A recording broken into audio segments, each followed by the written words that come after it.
eNCA reporter Heidi Giokos spoke to Head of Cardiology at Chris Hani Baragwanath Hospital at the weekend. Professor Richard Nethononda unpacked how rolling power cuts have made it impossible to properly treat critically ill patients. But meanwhile, Public Enterprise Minister Gordhan will be appealing that court ruling ordering him to exempt essential services from rolling blackouts. Heidi's now back at the Chris Hani Baragwanath Academic Hospital with more on this. And Heidi, good morning to you, colleague. I mean, what have you heard just in terms of how difficult it is for medical experts, for medical doctors just to operate and function under these rolling blackouts?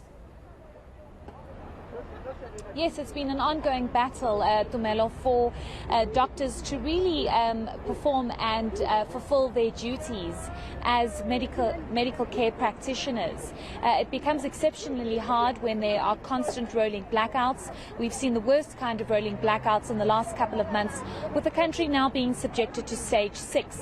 Having spoken to the head of cardiology here at Chris Hani Baragwanath, really painting a very dire picture about what doctors are subjected to every single day, really saying that government is going against people's basic human rights of having access to health care.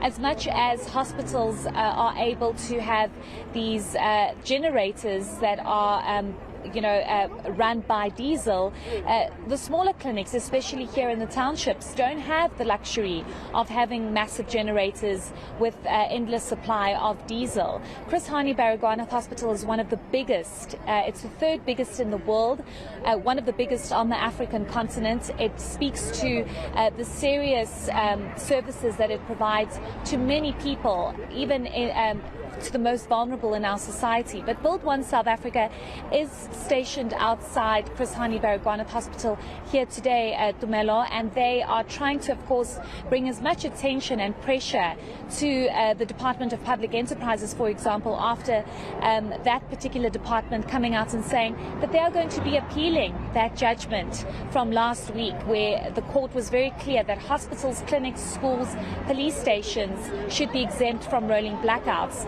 Of course, we do know that the department finds it very difficult to do so because they are worried that there could be a possible collapse of the national grid. But at the end of the day, lives are being lost, lives are at risk here at, for example, hospitals and clinics, and this is really a matter of life and death. So we will be obviously seeing the arrival of the leader of Build One South Africa, trying to get a sense of what exactly they are going to do in terms of putting the necessary pressure on government to allow that exemption to take place, especially for hospitals where, as I mentioned, it's a matter of life and death.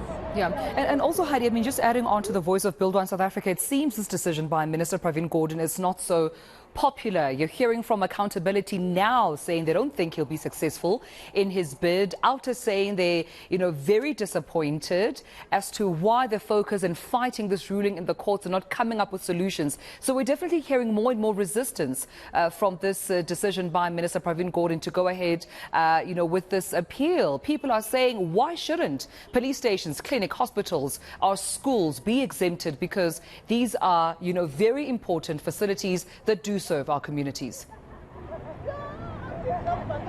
Exactly, Tumelo, and the fact that we are subjected to rolling blackouts in the first place is completely unacceptable. It goes against our constitution. It goes against people's basic human rights. It's very clear that we are, our rights are to have access to water, to electricity. We don't have access to that because we are subjected to the worst rolling blackouts. The reason for this is because of the poor management of the power utility, the fact that it remains a monopoly, the fact that we do not have other access to electricity supply, and Eskom has had years of corruption and maladministration, and now those in the most vulnerable situations are subjected to this kind of lifestyle.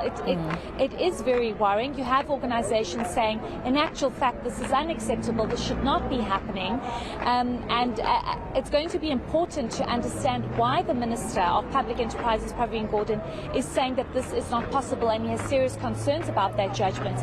It's understandable. You can't switch one area off only, or one particular hospital, for example, here at Chris Hani, and the rest of the area is subjected to rolling blackouts. It's very difficult for that to happen.